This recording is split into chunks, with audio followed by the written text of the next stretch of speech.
एहसन शाह और अमीर बालाज की आखिरी गुफ्तगू की तफसीलात। पुलिस को एहसन शाह पर शक कैसे हुआ? मजीद गिरफ्तारियों के बाद केस की गुत्थियां सुलझने लगीं। अमीर बालाज के कत्ल की प्लानिंग कब और कहां हुई? एहसन शाह ने तफ्तीश में मुंह खोल दिया।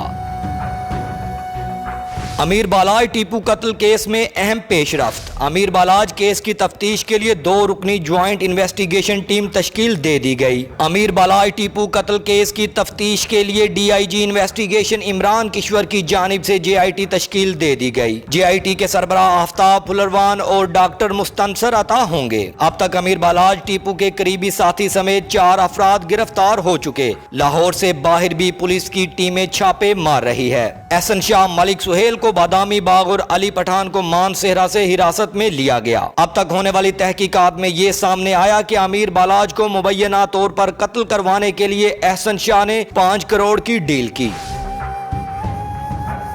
एहसन शाह ने 5 करोड़ में रैकी कराने की डील की मद 50 लाख एडवांस वसूल किया। एहसन शाह कत्ल की प्लानिंग के बाद बाहर चला गया। अमीर बालाज के कत्ल के बाद एहसन शाह पाकिस्तान आया और जनाजे में शरीक हुआ। अहले खाना के भी करीब रहा ताकि किसी को शक न हो। एहसन शाह मुख्तलिफ TV चैनल्स को इंटरव्यू देकर भी खुद को अमीर बालाज का वफादार साथी साबित करता रहा और ये भी बताया कि कत्ल से कबल जब इसकी अमीर बालाज से आखिरी बार बात हुई तो इसे रोजा रसूल की जियारत भी कराई। अमीर बालाज जन्नती रूह थी। रोजा रसूल को देखकर इसने दुरूद पढ़ा। अमीर बालाज ने फोन पर मुझे जल्दी वापस पाकिस्तान आने का कहा। तो मेरी उसी दिन उससे बात हो रही थी तो मुझे कह रहा था कि अच्छा कब आना। मैंने कहा 1-2 दिनों में। कहता चल आ जा, दिल बड़ा उदास हुआ है। सीनियर सहाफी खुरम पाशा ने दावा किया कि एहसन शाह जब कत्ल के बाद बालाज के घर गया तो गार्ड्स की जानिब से इसकी तलाशी ली गई। एहसन शाह को ये बात सख्त नागवार गुजरी। एहसन शाह का कत्ल के बाद अमीर बालाज के घर बार बार जाने का मकसद मजीद तफसीलात हासिल करना था कि आखिर घर पर क्या हो रहा है।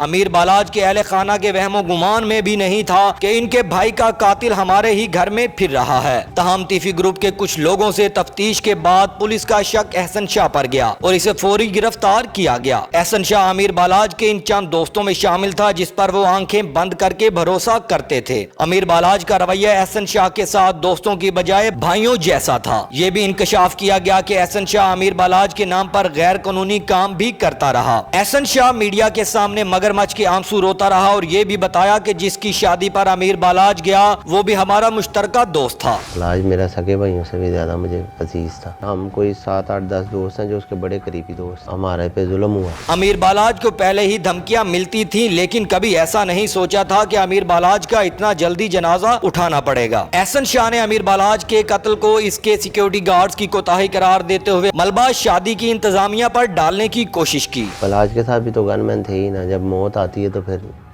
ये गनमैन भी कहाँ काम आते हैं। एहसन शाह ने यह भी बताया कि इससे पहले भी हम कई शादियों पर इकट्ठे जाते थे। ताहम हैरान कुन तौर पर जिस शादी की तकरीब में अमीर बालाज पर फायरिंग हुई इसमें एहसन शाह शरीक नहीं था। मुश्तरका दोस्त की शादी में एहसन शाह के शरीक न होने पर शक्को शुबहात ने जन्म लिया। एहसन शाह की गिरफ्तारी मोबाइल डाटा के रिकॉर्ड्स के बाद लाई गई। मीडिया रिपोर्ट्स के मुताबिक एहसन शाह ने तफ्तीश के दौरान पुलिस को बताया कि अमीर बालाज की प्लानिंग कब और कहां हुई। भेस बदल बदल कर किधर मुलाकातें करता रहा। एहसन शाह से तफ्तीश के बाद केस की गुत्थियां सुलझने लगी हैं।